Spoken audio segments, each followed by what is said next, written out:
जो अवाम ने मैंडेट दिया उसके तहत वफाक के अंदर एक मखलूत हुकूमत मार्ज़ वजूद में आई। पंजाब में मुस्लिम लीग नून को क्लियर मैंडेट मिला, खैबर पख्तूनख्वा में तहरीक इंसाफ को क्लियर मैंडेट मिला और सिंध बलूचिस्तान में पीपल्स पार्टी को पाकिस्तान की अवाम ने मैंडेट दिया।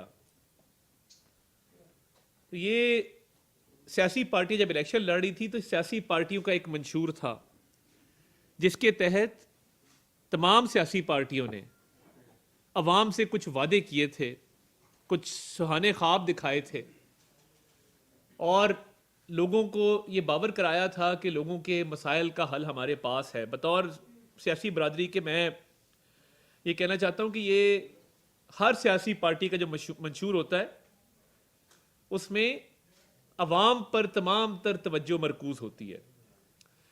तो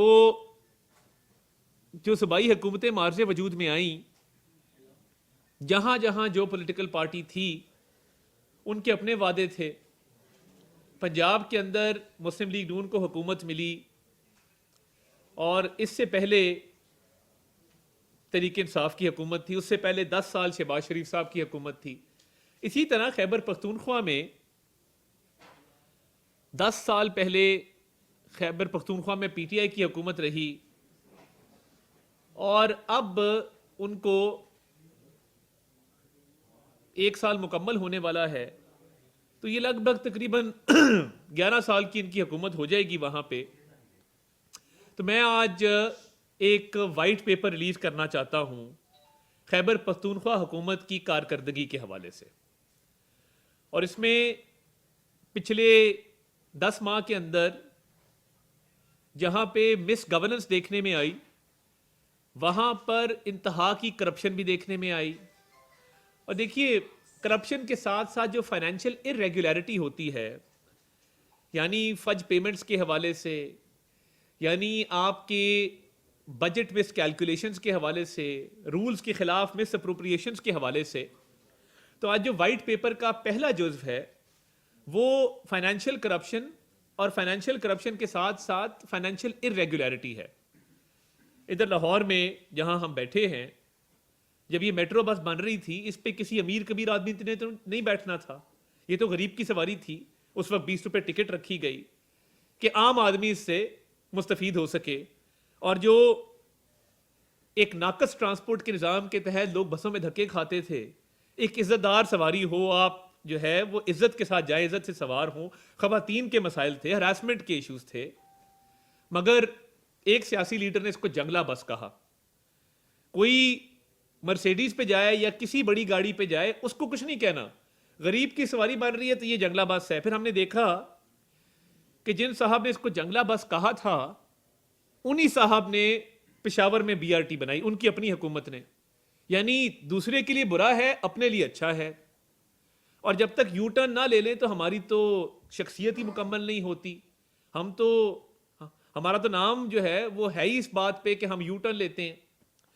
तो जो फाइनेंशियल इरेगुलरिटी है खैबर पख्तूनख्वा की हुकूमत के अंदर, वो 152 अरब रुपए, जो फाइनेंशियल लॉस है खैबर पख्तूनख्वा की हुकूमत को, वो 152 अरब रुपए है।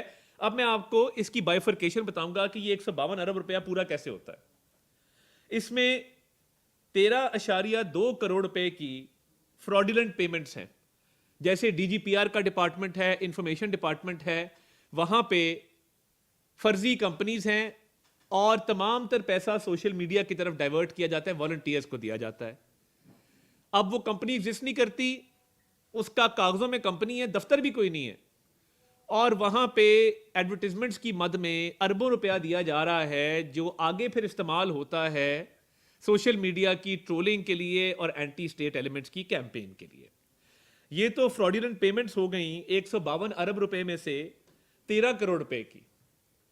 अगला जो इसकी मद है, जो मिस क्लासिफाइड एक्सपेंडिचर्स हैं, यानी पैसे एलोकेट हुए सेहत के लिए, इस्तेमाल आपने कर लिए पेट्रोल के ऊपर, और वो भी धरनों के दौरान चढ़ाई करने के लिए, उसकी जो तखमीना लगाया गया है, जो मिस क्लासिफाइड एक्सपेंडिचर है, आपको एक मिसाल दी, ये 84 अरब रुपया है। तो 152 अरब रुपए में से 13 करोड़ की फ्रॉडुलेंट पेमेंट्स हैं और मिस क्लासिफाइड एक्सपेंडिचर 84 अरब रुपए का है। फिर आप आगे आए, अब सस्पिशियस डिस्बर्समेंट्स हैं। कई ऐसी मददात हैं जो एग्जिस्ट नहीं करती, यानी सोशल सेक्टर्स के लिए पैसे आइडेंटिफाइड हैं। अब ये नहीं पता वो सोशल सेक्टर क्या है, वो किसी अस्पताल को जा रहे हैं, वो किसी स्कूल को जा रहे हैं। और देखिए, आप सब इधर लाहौर में रहते हैं, आपने PKLI भी देखा है, आपने पंजाब इंस्टीट्यूट ऑफ कार्डियोलॉजी भी देखा है, आपने जदीद तरीन हस्पताल शदरे से लेके मनावा तक, ये लाहौर की तुल अर्ज की मैं बात कर रहा हूँ ना, आपने ये अस्पताल देखे हैं, हमारा रोज पाला पड़ता है, हम जाते हैं। तो क्या वजह है कि यहां PKLI बन गया और पेशावर का लेडी रीडिंग हॉस्पिटल आज भी बड़ी मखदूश हालत के अंदर है? क्या वजह है? क्योंकि ये जो फंड्स हैं, जो सस्पिशियस डिस्पर्समेंट्स हैं, फॉर एग्जांपल अगर लेडी रीडिंग की अपकीप के लिए 40 करोड़ रुपए आता है, वो उसी सोशल सेक्टर में डाइवर्ट करके किसी और महकमे को दे दिया जाता है। लीकेज है बहुत बड़ी। अब देखिए, हमें भी उतनी ही एलोकेशन मिलती फंड्स की जितनी किसी सूबे को मिलती है, बल्कि सूबों के पास वफाक से ज्यादा पैसा है और सूबों को उनकी पॉपुलेशन की आबादी के तनासब से पैसे मिलते हैं। अब इस 152 अरब रुपया जो फाइनेंशियल लॉस है, इसमें से मैंने आपको बताया 13 करोड़ की जो है फ्रॉडुलेंट पेमेंट्स, 84 अरब रुपए की मिस क्लासिफाइड एक्सपेंडिचर्स और 51 करोड़ रुपए की सस्पिशियस डिस्पर्समेंट्स, 51 करोड़ की। तो ये वो मैसिव फाइनेंशियल इरेगुलरिटी है, क्योंकि संजीदगी नहीं है, गवर्नेंस पे फोकस नहीं है। देखिए, सियासत हम भी करते हैं, हम सियासतदान हैं, मगर अगर मैं सारा दिन अपनी इंफॉर्मेशन मिनिस्ट्री को छोड़ दूं और मैंने कोई फाइल साइन नहीं करनी, मैंने कोई बेहतरी नहीं लेके आनी, मैंने PTV पे फोकस नहीं करना, मैंने रीवैम्पिंग नहीं करनी, रीस्ट्रक्चरिंग नहीं करनी, और मैंने सारा दिन अपने सियासी मुखालफीन के खिलाफ प्रोपेगेंडा करना है, मनसूबा साजी करनी है, बोलना है, तो देखिए बातों से अवाम का पेट नहीं भरता। हम बैठे हैं, अवाम के मैंडेट से बैठे हैं, तो अल्लाह ताला ने हमें बिठाया है, एक काम लेने के लिए बिठाया है। अब बातें करना, लश्कर कशी करना, और पीछे हालात ये हैं कि 152 अरब रुपए की फाइनेंशियल जो एक लॉस है, उसकी मैंने बाइफर्केशन आपको बता दी। आगे चलें, अब ये सिर्फ वो है जो पैसा इधर उधर हो रहा है खैबर पख्तूनख्वा के अंदर। Let's move forward. अगला क्या है? अगला इनका डेट क्राइसिस है, यानी कर्जा जात जो हैं वो इस मद के अलावा हैं जो फाइनेंशियल लॉस है इसके अलावा। अब उनके अंदर इस वक्त जो ओवरऑल KP का डेट बर्डन है वो 725 अरब रुपए है। अब देखिए, जब आपका फाइनेंशियल लॉस 152 अरब रुपए होगा, आपका डेट बर्डन जो है वो 725 अरब रुपए होगा, और ये अगर इसको इन्होंने एड्रेस ना किया तो ये 2555 अरब बन जाएगा 2030 तक। तो ये फाइनेंशियल मैनेजमेंट की जरूरत है, गुड गवर्नेंस की जरूरत है। आगे चलते हैं। एनुअल डेट सर्विसिंग, यानी जो इस कर्जे को वापस करने के लिए या इस कर्जे को एड्रेस करने के लिए हर साल पैसे मुख्तस किए जाते हैं, वो 355 अरब रुपए की रिक्वायरमेंट है, जो कि सूबे का पूरा बजट बन जाता है। तो ये जो हुकूमत थी पिछले 10 साल और अब तकरीबन 1 साल, इसने ना तो कर्जा कम किया, और आपको याद होगा कहा गया था हम डैम बनाएंगे, डैम बनाने वाले और भी बड़े थे, मैं उस पर कमेंट नहीं करना चाहता, जो गुजर गया सो गुजर गया। हमने पता नहीं 500 डैम बना दिए जी खैबर पख्तूनख्वा के अंदर। कोई मुझे बता दें कहां है डैम? आपने बिजली को पैदा की हो, रन ऑफ द रिवर, कोई टरबाइन लगाई हो कि जी आपने बिजली पैदा की KP के अंदर? नहीं। मैं ये पूछना चाहता हूं, KP के अवाम का क्या कसूर है? मुहब्बे वतन पाकिस्तानी हैं, पाकिस्तान की मोहब्बत से सरशार लोग हैं, आप उनसे किस बात का बदला ले रहे हैं? पहले पंजाब में बुजदार के थ्रू बदला लिया, अब KP में अली अमीन के थ्रू बदला ले रहे हैं। कोई फाइनेंशियल मिसमैनेजमेंट का नोटिस नहीं है, और ये कर्जा चढ़ा है आपके दौर में। अल्लाह का फजल है कि मियां शहबाज शरीफ साहब की हुकूमत डिफॉल्ट से उठा के मुल्क को ले आई है इस्तेकाम से भी आगे। हमारा मकसद था डिफॉल्ट से इस्तेकाम, इस्तेकाम से ग्रोथ। अब ग्रोथ की तरफ जा रहे हैं। बानी चेयरमैन PTI ने इतराफ किया कि इकॉनमी स्टेबल हो गई है, और हर बंदे को नजर आ रहा है। देखिए, जब पिछले साल महंगाई 32% के ऊपर थी और इस साल वो 4% पे आई है, तो क्या ये खैबर पख्तूनख्वा की सूबाई हुकूमत की जिम्मेदारी नहीं है कि वो प्राइस कंट्रोल कमेटियां बनाएं, वो तहसील लेवल पे, यूनियन काउंसिल लेवल पे प्राइस कंट्रोल मैजिस्ट्रेट्स अपॉइंट करें। पंजाब के अंदर जब ट्रांसपोर्ट के किराए कम होते हैं, फॉर एग्जांपल अभी अड्डे सील होते हैं, ट्रांसपोर्ट के बिजनेसेस सील होते हैं, और जितने भी ट्रांसपोर्ट के ऊपर किरायों में कमी होती है, यहां पे कमेटियां बनी हुई हैं, यहां पे वजीर मुख्तस हैं इस काम के लिए, यहां पर प्राइस कंट्रोल मैजिस्ट्रेट्स मुख्तस हैं इस काम के लिए।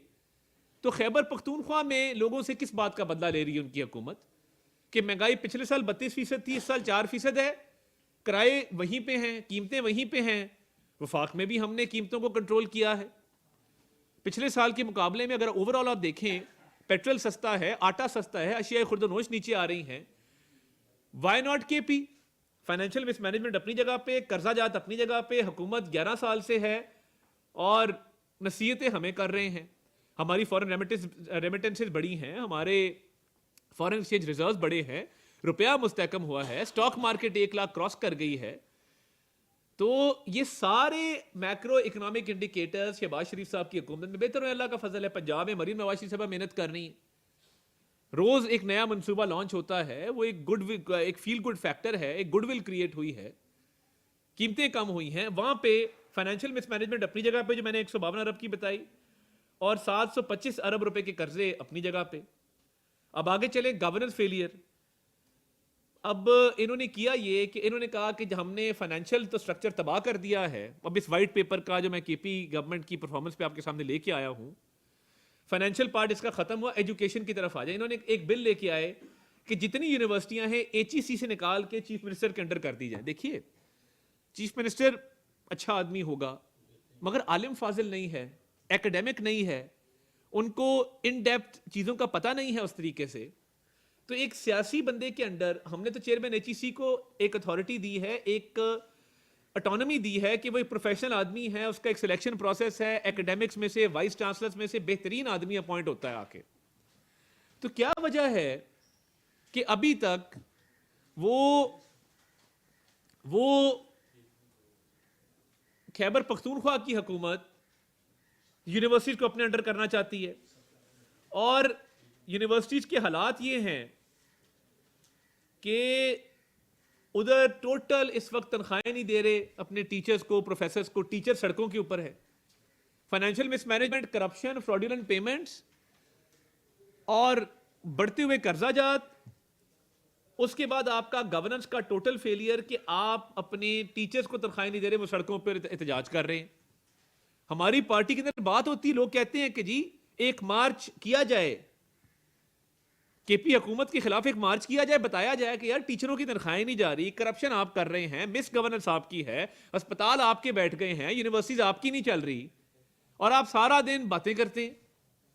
तो ये लोग कहते हैं हमें, मगर हम तो चाहते हैं कि फामो तफहीम से मामलात आगे बढ़े, हम कोई ऐसा कदम ना लें। ये व्हाइट पेपर आपके सामने प्लेस कर दिया गया है, इसमें तमाम चीजें आप खुद पढ़ सकते हैं कि क्या क्या मिस गवर्नेंस की चीजें इसमें शामिल हैं। अच्छा, फिर इन्होंने एक इनका मेडिकल कॉम्प्लेक्स का स्कैंडल आया। मेडिकल कॉम्प्लेक्स का जो स्कैंडल आया, उसके अंदर इन्होंने नौशहरा मेडिकल कॉम्प्लेक्स में 50 लोगों को इलीगल उनकी अपॉइंटमेंट की। अब वो एंटी करप्शन के नोटिस के बावजूद जो है वहां पे इलीगल अपॉइंटमेंट्स हुई हैं। आप टूरिज्म मैनेजमेंट देख लें, उनका काइट का प्रोजेक्ट था, 268 बिलियन रुपीस उसमें मिस अप्रोप्रिएट हुए, और वो एक्सीड करता है जो 15% उसका थ्रेशोल्ड है। आगे आप चलें तो मुझे बताइए, वो पुलिस रिफॉर्म्स पे बड़ा वावेला था कि जी पुलिस रिफॉर्म्स हो गए। अगर पुलिस रिफॉर्म्स केपी के अंदर नेक नीति से होते होते तो इस वक्त जो है पुलिस रिफॉर्म्स होते, तो फिर ये लॉलेसनेस क्यों होती, लॉ एंड ऑर्डर की इतनी बुरी सूरत हाल क्यों होती, क्यों हर जगह पे वहां पे दहशतगर्द दंदनाते फिरते? क्या सूबाई हुकूमत का बुनियादी तौर पे ये काम नहीं है कि वो लॉ एंड ऑर्डर को ठीक करे? लॉ एंड ऑर्डर खराब है तो आपके पुलिस रिफॉर्म्स किधर गए हैं? आपने पंजाब की तरह CTD की फोर्स क्यों नहीं खड़ी की? तालिबान को आप वापस ले आए, ठीक है, आपकी दोस्ती थी, बहुत अच्छी बात है, मगर फिर उसका सदेबाब भी करना था ना कि उसका एक फॉल आउट है, लॉ एंड ऑर्डर की सिचुएशन है। अगर तो पिछले 11 साल से आपकी हुकूमत ना होती, आप 100 लोगों से गिला कर सकते थे कि जी यहां पे लॉ एंड ऑर्डर के बड़े बुरे हालात हैं, मैं क्या करूं।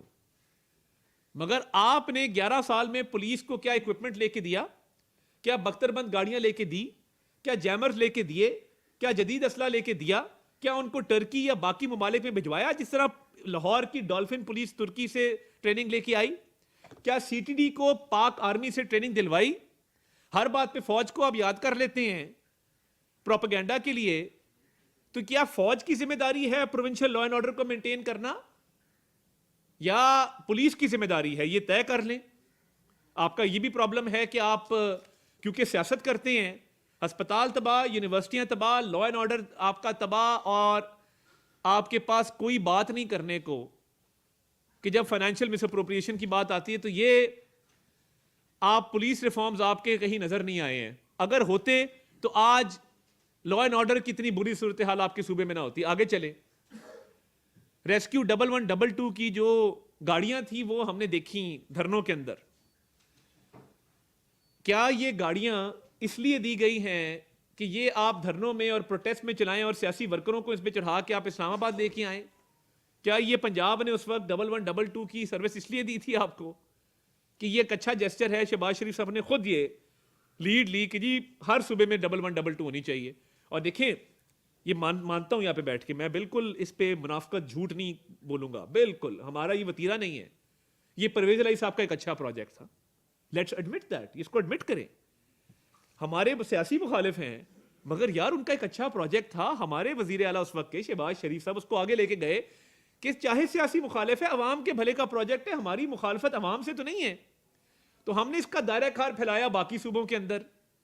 अब वो सियासी जलसों में 1112 की गाड़ियां इस्तेमाल हो रही हैं। आगे चलिए, जो बन्नू में और डीआई खान में, डीआई खान इनका होम डिस्ट्रिक्ट है वजीर आला साहब का, वहां पे जो प्रोजेक्ट्स हैं कॉस्ट एस्केलेशन की वजह से और इन्फ्लेशन की वजह से और मिस यूज की वजह से उनकी जो ओवरऑल तखमीना है वो 10 करोड़ से 2.6 अरब पे चला गया है, क्योंकि काम कंप्लीट नहीं होता, फंड इधर उधर हो जाते हैं। और आपको मैं बताऊं, ये बड़ी सिंपल एक साइंस है। इस साल आप एक मंसूबा लगाएंगे ना, तो आपने उसका तखमीना लगाया 10 करोड़ रुपए, आपने 2 करोड़ दिए, बाकी आप अगले फाइनेंशियल ईयर में ले गए। जब अगला बजट आएगा, सरिये की कीमत ज्यादा, बजरी की कीमत ज्यादा, बाकी चीजों की कीमत ज्यादा, तो वो जो प्रोजेक्ट आपने 10 करोड़ में लगाना था उसकी कीमत 15-20 करोड़ पे चली जाएगी। फिर जैसे साल ऐड होते जाएंगे, वो साल बढ़ते जाएंगे, तो इसका तखमीना ऊपर जाता जाएगा। यहां पे यही हुआ है कि 10 करोड़ वाले जो प्रोजेक्ट हैं वो अब 2.6 अरब पे है, सिर्फ डीआई खान और बन्नू के। आप आगे चले, जो वायलेंस बढ़ रहा है, जो कुरम में हुआ, देखिए दिल दुखता है। अब नोटिस लिया ना आपने, आपका सूबा है, आप वजीर आला हैं, बाइख्तियार हैं, आपने जब कुरम में आग लगी थी और सबसे ज्यादा कुरम को तवज्जो की जरूरत थी, तब आप क्या कर रहे थे? आप इस्लामाबाद में बैठे थे। आप जिस मकसद से भी बैठे थे, लश्कर कशी थी, हमला था, जो भी था, आप इस्लामाबाद में इसलिए बैठे थे कि आप वहां पे भी तबाही बर्बादी फैलाना चाहते थे। अब आप इस्लामाबाद आ गए, कुरम में लाशें पड़ी हैं, सड़कें बंद हैं, दवाइयां नहीं हैं, मरीज रुल गए हैं। ये किसकी जिम्मेदारी है भाई?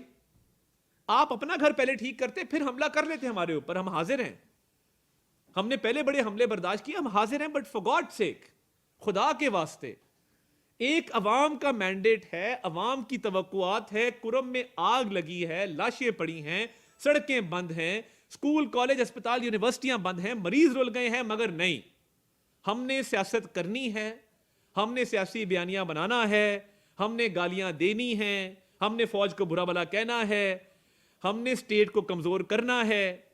अगर ये करना था तो आप कम से कम कुरम की लोगों पर तो तवज्जो देते। और कुरम के लोगों पर आपने तवज्जो क्यों नहीं दी? इसका मकसद क्या था? मकसद यह था कि आप अपनी सिर्फ सियासत को चमकाना चाहते थे, और सियासत चमकाने के लिए आपके पास और बड़े तरीके थे। आप वहां पे रह के सियासत करते, मगर इस्लामाबाद पे हमला करना आपने मुनासिब समझा। और इसके साथ साथ मैं अगर आगे चलें, जो आपने कुरम के, पारा चिनार के मुख्तलिफ इलाकों के लोगों को इग्नोर किया, ये सिर्फ और सिर्फ आपकी नालायकी और नाअहली है। आप अभी तक एंटी करप्शन की कोई मेजर्स नहीं ले सके। आपने अभी तक कोई एंटी करप्शन के हवाले से वहां पे कितने लोगों को आपने सजाएं दी हैं? कितने लोग हैं जो जिनको आपने कोई उनके खिलाफ केसेस कायम किए हों, कोई आपने इंडिपेंडेंट इन्वेस्टिगेशंस की हों, कोई आपने वहां पे कोई ऐसी बॉडी बनाई हो जो इन तमाम बेजाब्तियों का नोटिस ले? आप वो क्यों नहीं कर रहे? क्योंकि खुद आप उसमें मुलव्वस हैं, आपकी जात मुलव्वस है, आपकी पूरी हुकूमत मुलव्वस है। और देखिए, जो ओवरऑल इन्फ्लेटेड कॉस्ट के अलावा ये कई सौ अरब का लॉस है खैबर पख्तूनख्वा की हुकूमत को। और ये तमाम फैक्ट्स एंड फिगर्स आपके सामने। अच्छा, बाकी स्कैंडल अपनी जगह पे। आपकी मुशीर हैं मिशाल यूसुफ जई साहिबा,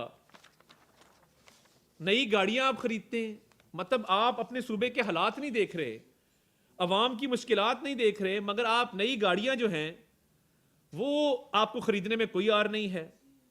वहां पे उन्होंने जर्नलिस्ट के खिलाफ जो है एक जिस जिस साफी ने खबर ब्रेक की, आपने उसके खिलाफ एक्शन लिया, आपने उसको जो है वो कॉर्नर करने की कोशिश की। अब आपके अपने जो पीटीआई के लीडर है इरफान सलीम साहब, उन्होंने आपको अक्यूज किया कि आप कंट्रोवर्शियल हैं। आपके हवाले से पूरी पार्टी वो आतिफ खान से लेके शहराम तलाकई तक सब लोगों को आपसे इख्तलाफ है। और मैं ये चाहता हूं कि देखिए, फेक ड्राइविंग लाइसेंसेस का स्कैंडल आया, टिम्बर माफिया का स्कैंडल आया, बीआरटी का करप्शन केस वैसे का वैसा है, 8 महीने से टीचरों की तनख्वाहें नहीं दी। तो मुझे बताइए ना, बीआरटी के स्कैंडल का जवाब किसने देना है? टिम्बर स्कैंडल का जवाब किसने देना है, जो आपने टिम्बर माफिया और टोबैको माफिया को छूट दी हुई है अरबों रुपए की? टैक्स नहीं वो देते वहां पे। सारा पैसा जो है वो गैर सरकारी तौर पे आता है और आपके अफसरान खा जाते हैं, और उसमें कोई मैकेनिज्म नहीं है कि वो पैसा अवाम पर लग सके, या ये बड़े बड़े माफिया जो हैं इस पैसे को अवाम को अदा करें। आपके पास कोई जवाब नहीं है टिम्बर माफिया स्कैंडल का, फेक ड्राइविंग लाइसेंस स्कैंडल का। आपके शकील अहमद खान साहब जो सीएनडब्ल्यू के मिनिस्टर हैं, रैम्पेंट करप्शन है, और इसके डिसमिसल की कोशिशों के बावजूद अभी तक वहां पे करप्शन खुलेआम हो रही है। तो ये जो मिस गवर्नेंस है, जो करप्शन है, जो आपके बाकी सारे मामलात हैं, फाइनेंशियल करप्शन, फाइनेंशियल मिसमैनेजमेंट, आपके बाकी स्कैंडल्स, आपकी एजुकेशन हेल्थ सेक्टर में बेजाब्तियां, इसका कोई जवाब नहीं है आपके पास। मैं चाहता था कि ये white paper facts and figures के साथ केपी हुकूमत की परफॉर्मेंस के हवाले से, जब ये 10-11 माह पूरे हो रहे हैं हुकूमत को, तो ये अवाम के सामने रखो। और इसका कोई जवाब नहीं है, इसका कोई तर्जुमान, कोई इंफॉर्मेशन मिनिस्टर, कोई चीफ मिनिस्टर इसका जवाब इसलिए नहीं दे सकता कि 11 साल में आपने सूबे को तबाही के दहाने पे खड़ा कर दिया है। और बाकी सूबाई हुकूमतों को आप देख लें, जितना पंजाब के अवाम का हक है कि उनकी फलाह बहबूद पे पैसा भी लगाया जाए, काम भी किया जाए, उतना ही हक खैबर पख्तूनख्वा की अवाम का है। तो मैं ये समझता हूं कि ये मामलात हैं। अगर इस सूबे ने तरक्की करनी है, आगे बढ़ना है, इस सूबे का सबसे बड़ा दुश्मन अली अमीन गंडापुर, उसकी पार्टी और उसकी पार्टी की क़यादत है। और ये जब तक मामला ठीक नहीं करेंगे, मैं समझता हूं कि खैबर पख्तूनख्वा का सूबा और उसके लोग वो खुशहाल नहीं हो सकते। बहुत शुक्रिया जी। बताइएगा, इस्लामाबाद में धरनों पर ये आपने अखराजात बता दिए कि वफाकी हुकूमत को कितना खर्चा करना पड़ा इन तमाम धरनों को रोकने के लिए, कंटेनर्स को किराए पे लेने के लिए, और पुलिस डिप्यूट करने के लिए, रेंजर्स डिप्यूट करने के लिए? करोड़ों रुपए का खर्चा हुआ है जी उसके ऊपर। और मैं एग्जैक्ट तखमीना आपको बता देंगे, बट हर रोज पूरी जो फोर्स वहां पे डिप्लॉयड थी, जो पूरे शहर में बिजनेस का लॉस हुआ, बिजनेस का लॉस तो एक दिन का अरबों रुपए के अंदर है ना। बिजनेस लॉस अलग है, हुकूमत का लॉस अलग है। तो पर डे ये अगर पूरे पाकिस्तान के बिजनेस के लॉस को आप देखें तो ये तकरीबन 80-90 अरब रुपए पे पहुंच जाता है। तो ये मुझे बताइए ना, इसका जिम्मेदार कौन है और उसके किसने दावा करना है इस चीज का? मेरा सवाल यह है कि आपने केपीके की गवर्नमेंट को बड़ी तनकीद का निशाना बनाया। सिंध के हवाले से भी बता दें, आपको लगता नहीं कि सिंध की आवाम को भी पीपल्स पार्टी की शक्ल में एक सजा मिल रही है, और पीपल्स पार्टी की जानिब से आए रोज आपको तनकीद का निशाना भी बनाया जाता है? अभी कुछ ही रोज पहले बुलावल ने ये स्टेटमेंट, जी मैंने उनकी पूरी प्रेस कॉन्फ्रेंस सुनी। आपका क्या रद्द अमल? अभी अभी मेरे कुछ सहाफ़ी दोस्त गए थे सिंध, डेलीगेशन पूरा गया था। इसमें मेरी क्योंकि पार्लियामेंट्री रिपोर्टर्स एसोसिएशन के साथ भी एक ताल्लुक रहता है, तो वो भी सिंध से होके आए हैं। आप ज़रा सिर्फ वीडियोस देखें मंगवा के जो सिंध की, मैं सियासी बात नहीं कर रहा, मैं एडमिनिस्ट्रेटिव बात कर रहा हूँ। पिछले साल की निस्बत इस साल जो है वो माशी बहरान देखने को उसमें कमी आई है, लेकिन आप मैं हुकूमती उम्मीदें जो है वो आपसे वाबस्ता है, आवाम की जो उम्मीदें हैं वो आवाम की हुकूमत से वाबस्ता है, उसके हवाले से बताइए कि क्या हुकूमत जो है वो उसको पूरा उतर पाएगी। अच्छा, मैं कंप्लीट कर लूँ पहले। देखिए, अभी रिपोर्टर्स वहाँ पे गए और शर्जील मेमन साहब ने उनको एक विजिट करवाया तमाम डेवलपमेंट प्रोजेक्ट्स का। हालात आइडियल नहीं होंगे, मगर एक नेक नीति से कोशिश नज़र आ रही है कि वो सिंध को एक मॉडर्न सूबा बनाना चाहते हैं। तो मैं सियासी मामलात अपनी जगह पे, जो काम नज़र आता है, जो बोलता है, जो अच्छा काम है, उसकी तारीफ करनी चाहिए। आप ज़रा वो वीडियोस देखिएगा पार्लियामेंट्री रिपोर्टर्स एसोसिएशन से, उस्मान खान साहब से आप मंगवा लें, वो आपको दे देंगे। तो देखिए, बिलावल साहब हमारे देखिए बिलावल साहब हमारे इत्तेहादी, हमारे भाई हैं, तो ये छोटे मोटे गिले शिकवे से चलते हैं। दूसरा, आवाम से जो तवक्कुआत है, आवाम की हमारे से जो तवक्कुआत है, देखिए पिछले साल के मुकाबले में इस साल हालात इतने बेहतर हैं कि दुनिया के जो बैन अवी सतह पे लीडरान हैं वो पाकिस्तान की इकॉनमी की, पाकिस्तान की हुकूमत की तारीफ कर रहे हैं। वो कह रहे हैं पाकिस्तान की इकॉनमी तरक्की कर रही है, और इंशाल्लाह ताला देखिए हमारा अब अगला टारगेट जो है वो ग्रोथ का है। बहुत जल्द वज़ीर आज़म साहब इस पे एक तकरीब से खिताब करेंगे और वो मौशी एजेंडे पर तफसील से बात करेंगे आने वाले दिनों के अंदर। कि अभी रिसेंटली जो पीटीआई है ये दावा कर रही है कि जैसे ही डोनाल्ड ट्रंप हल उठाएगा तो यहाँ पे जो है ना तब्दीली आ जाएगी। वज़ीर आज़म नवाज शरीफ इमरान खान होगा वो बाहर आ जाएंगे और इनको छोड़ना पड़ेगा, तो उससे पहले ही छोड़ दें। देखिए, इस बारे में क्या कहते हैं, ये क्या आज़ादी है? आज़ादी पहले किससे लेनी है, फिर उसके बाद भी कोई आज़ादी लेनी है, और ये इस तरह की वाकई कोई मुदाखलत होने जा रही है अमेरिका की तरफ से? देखिए, पहली बात यह है कि जो रियासतों के माबैन ताल्लुकात होते हैं वो डिप्लोमेटिक नॉर्म्स के मुताबिक होते हैं, फॉरेन पॉलिसी के मुताबिक होते हैं, स्टेट टू स्टेट कॉन्टैक्ट की बुनियाद पे होते हैं। अगर कोई ये कहे कि फॉरेन अफेयर्स के जो दोनों वजारतें हैं उनको छोड़ के, डिप्लोमेटिक नॉर्म्स को छोड़ के, स्टेट टू स्टेट कॉन्टैक्ट को छोड़ के, ये सियासी रेटरिक अपनी जगह पे, ये सियासी नारेबाजी कई दफ़ा बहुत अच्छी लगती है, क्योंकि शुरू हुई थी हम कोई गुलाम है ऐसे, और ख़त्म हुई है आके साड़ी मदद करो। तो ये दोनों चीज़ें देखें ना, ये सियासत है। इसका स्टेट की पॉलिसी से, फॉरेन पॉलिसी से, डिप्लोमेटिक नॉर्म से दूर दूर तक कोई ताल्लुक नहीं। अच्छा सर, ये बताइएगा कि माजी में भी सियासी जमातें व्हाइट पेपर्स इशू करती रही हैं। अब जो एक साल भी पूरा नहीं हुआ जो एक गवर्नमेंट को वहां पर, तो आपने ये व्हाइट पेपर इशू किया है, इसके पीछे और ख्वाजा आसिफ साहब की कल मुज़ाकरात की हाइश के अगेंस्ट एक बयान के पीछे क्या डॉट्स मिलते हैं जावेद लतीफ की प्रेस कॉन्फ्रेंस से? देखिए, मैं ये समझता हूँ कि ये ओवरऑल एक सियासी हालात के हवाले से मैं आपको बताऊं कि हम चाहते हैं कि मामलात बातचीत से आगे बढ़े। एक तरफ मुज़ाकरात भी हो रहे हैं और हम सियासी लोग हैं, हम सियासी अफ़ाम व तफ़हीम में बिलीव करते हैं। हमारे लीडर ने हमेशा ये तरबियत दी है। आपके सामने जब इधर गालिब मार्केट में गिरे खान साहब कंटेनर से, मियां नवाज शरीफ उनकी तीमारदारी करने गए, इधर ही हमने इलेक्शन कैंपेन अपनी मुअत्तल की। बनी गाला गए इलेक्शन के बाद, उनका हाल अहवाल पता किया। देखिए, एक तरफ मामलात हैं जहाँ पे हम चाहते हैं कि मईशत भी तरक्की करे, सियासी इस्तेहकाम भी आए और मामलात अफ़ाम व तफ़हीम से आगे बढ़ें, वो बिल्कुल अपनी जगह मौजूद है।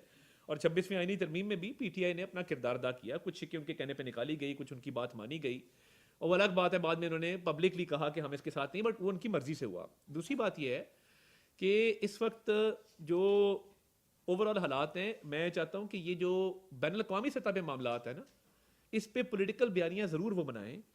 हमारी कोशिश ये है कि गवर्नेंस इंप्रूव करें, अवाम के लिए सहूलियात पैदा करें, वो पाकिस्तान के किसी भी खत्ते में रहते हों।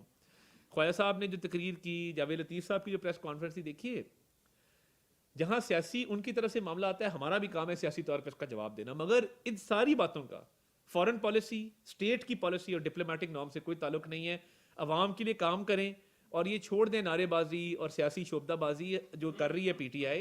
हम चाहते ये हैं कि बातचीत से मामलात आगे चलें और रिजॉल्व हों, ताकि मुल्क में जहां मईशत को इस्तेहकाम मिला है वहां सियासी इस्तेहकाम मिले।